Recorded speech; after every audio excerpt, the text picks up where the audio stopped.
আসসালামু আলাইকুম, সবাইকে স্বাগতম জানাচ্ছি কুকিং রেসিপিজ উইথ লুনার চ্যানেলে। আজকে আমি খুবই হেলদি একটি রেসিপি আপনাদের সাথে শেয়ার করব। আমি আজকে ব্রকলি ভাজি করে দেখাবো। এখানে চুলায় একটি প্যান বসিয়ে তার মধ্যে সয়াবিন তেল দিয়ে নিচ্ছি 3 টেবিল চামচ। তারপর 1 কাপ পেঁয়াজ একটু মোটা করে কেটে নিয়েছি। এখন এই পেঁয়াজটা একটু নরম করে ভেজে নেব।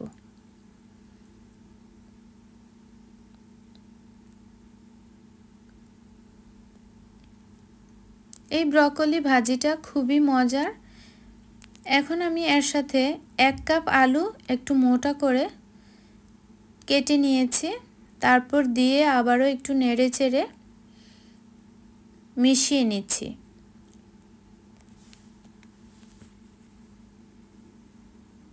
কিছুক্ষণের জন্য এই আলুটাও আমি একটু ভেজে নিচ্ছি। এখন এর সাথে অ্যাড করে দিচ্ছি স্বাদমতো লবণ। তারপর দিয়ে দিচ্ছি হাফ চা চামচ হলুদ গুঁড়া। এটা আপনারা চাইলে অলিভ অয়েল দিয়েও করে নিতে পারেন, তাহলে আরও ভালো হয়। এখন আমি এই হলুদটা খুব ভালো করে এর সাথে মিশিয়ে নিচ্ছি।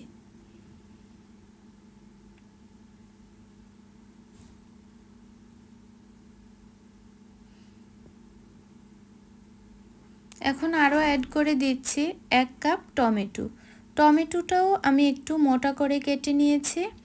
তারপর হাফ চা চামচ রসুন বাটা অ্যাড করে দিচ্ছি। এখন আবার সব কিছু খুব ভালো করে মিশিয়ে নিচ্ছি।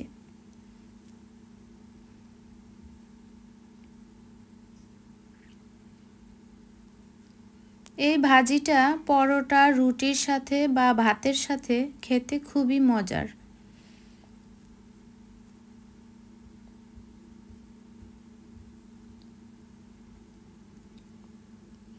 তারপর ঢাকনা দিয়ে কিছুক্ষণের জন্য আমি এটা রান্না করব। আর এখানে আমি কোনো পানি অ্যাড করব না।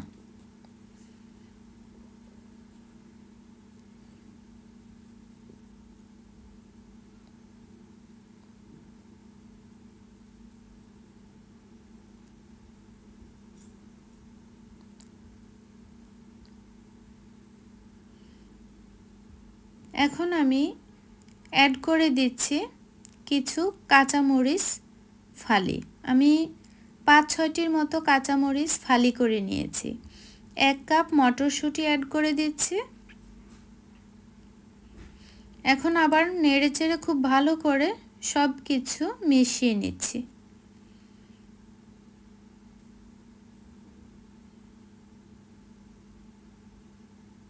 তারপর রয়ে গেল ব্রকলি। এখন আমি ব্রকলি অ্যাড করে দিচ্ছি। আমি এখানে একটি ব্রকলি এভাবে কেটে নিয়েছি। আপনারা চাইলে আরেকটু মোটা করেও কেটে নিতে পারেন। তারপর আবারও খুব ভালো করে সব কিছু আমি মিশিয়ে নিয়ে ঢাকনা দিয়ে কিছুক্ষণের জন্য চুলার আঁচটা লোতে রেখে রান্না করে নেব।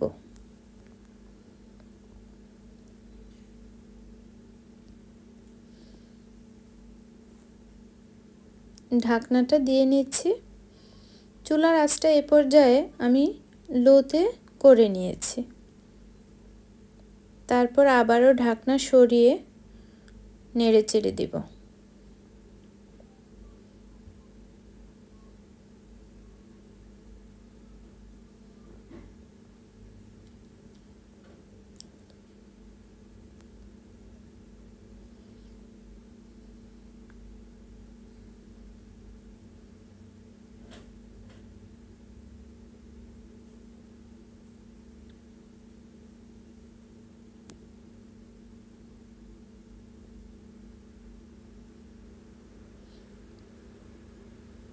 আমার কাছে একটু লবণটা কম হয়েছে, তার জন্য আমি আর একটু লবণ অ্যাড করে দিচ্ছি।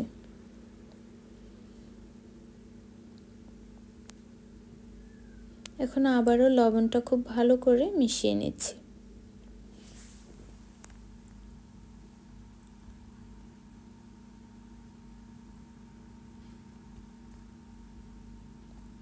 লবণ ঝালটা অবশ্য যার যার পছন্দ মতো অ্যাড করতে পারেন। আবারও ঢাকনা দিয়ে নিচ্ছি। ঢাকনা দিয়ে কিছুক্ষণের জন্য আবারও এটা রান্না করব। ঢাকনা সরিয়ে নিচ্ছি।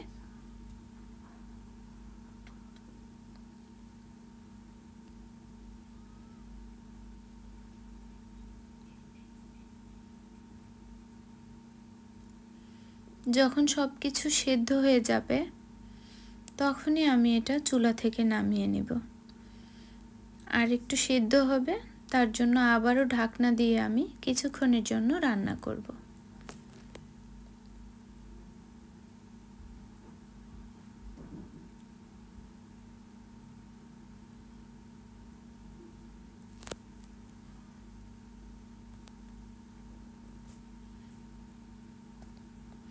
এটা মোটামুটি রান্না হয়ে গেছে।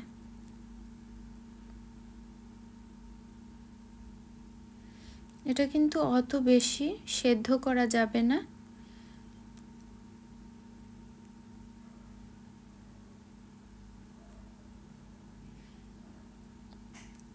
এটা পুরোপুরি রান্না হয়ে গেছে। এখন আমি সামান্য পরিমাণ গোলমরিচ গুঁড়া দিয়ে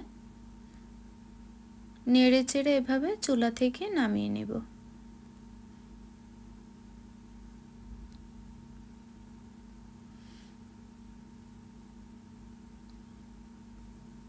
গোলমরিচের গুঁড়া খুব ভালো করে মিশিয়ে নিচ্ছি। এখন আমি সার্ভ করে নিচ্ছি।